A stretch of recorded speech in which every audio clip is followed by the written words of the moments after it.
Donald's duck. Dilly the duck lives at one of the stations on Duck and Oliver's branch line. She is sometimes referred to as Donald's duck, and since the bag controller has an engine called Duck, you can imagine that people sometimes are confused. She came to the line after Donald had been teasing Duck the engine. Duck had his own bag, and his driver and fireman put Dilly inside Donald's water tank. When she popped out, Donald's driver and fireman treated her kindly, and she soon became a favorite to everyone on the railway.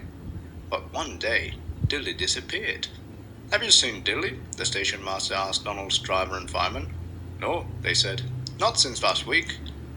The station master and porter searched everywhere. They looked under the seats, in the waiting rooms, behind the cupboards, and on high shelves, but they couldn't find her. They even looked in the room below the signal box where the oil lamps were kept, but it was no use. Dilly had vanished. Days went by. Days became weeks. Weeks became 1 month, and then another. But there was still no sign of Dilly. One day, Duck was waiting to start from the station. Nearby, sleepers had been laid between the rails to make a path for the railwaymen. "Right away, mate," called Duck's fireman. But as he turned back towards the cab, a movement on the railwaymen's path caught his eye. "Wait, wait, hold it!" he shouted suddenly. Duck stopped before it reached the place. It was lucky he did, for waddling across the line, not 2 feet from his wheels, came a small procession. 1, 2, 3, 4 pale brown ducklings walked over the sleepers, followed by their father, who now and then pointed his beak at any duckling that happened to be dawdle, and ahead of the family strutted, have you guessed? Yes, it was Dilly. She proudly led Mother Slate to the platform to where the porters were hurriedly arranging for a welcoming party for her. Dilly is delighted with her family and enjoys being admired by the railwaymen and passengers.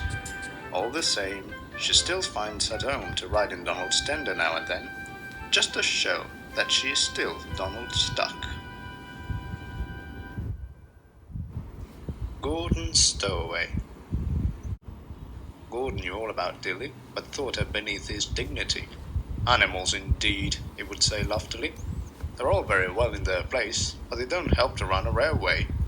"Well, the passengers like her," retorted Oliver. "I can't speak for branch lines," Gordon continued grandly, "but we main line engines have a responsibility to maintain. Sir Topham Hatt runs a railway, not a zoo." One winter's day, Gordon had to visit the mainland. It was cold, and he shivered as he waited in the yard. He wished he could get moving and make himself warm again. Just as the signal rose, he thought he heard a sort of scrabbling in his tender. He didn't have time to worry about that. He was so keen to get warm again that he steamed out of the yard as quickly as he could. The next day was warmer. After pulling the express, Gordon stopped to rest near a platelayer's hut, from which the men had thrown out some scraps from their lunch. A hardy of sparrows argued noisily over them. "Go away," Gordon barked, and the sparrows took no notice. This made Gordon even more cross. Why can't they let an engine rest in peace? He wanted to blow steam and make them fly off, but he couldn't without his driver.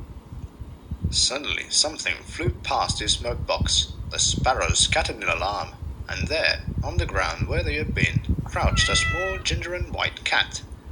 Gordon was surprised, but very grateful. "Thank you, that's much better." The cat was friendly. He ate some scraps of meat, and then came and sat on Gordon's buffer beam. The sparrows twittered noisily at being robbed of their lunch, but they kept a very careful distance. Gordon's driver and fireman laughed as they saw the cat. "It must have stowed away in your tender on the mainland yesterday," said the fireman. "I thought I saw something moving, but I was too busy to look properly." They called the cat Tabitha and made a great fuss about her. Now she keeps the sheds free of mice, and though she has made friends with the other engines, she always goes to Gordon when she wants a rest. And despite what Gordon said about zoos, he is always glad to see his Stowaway.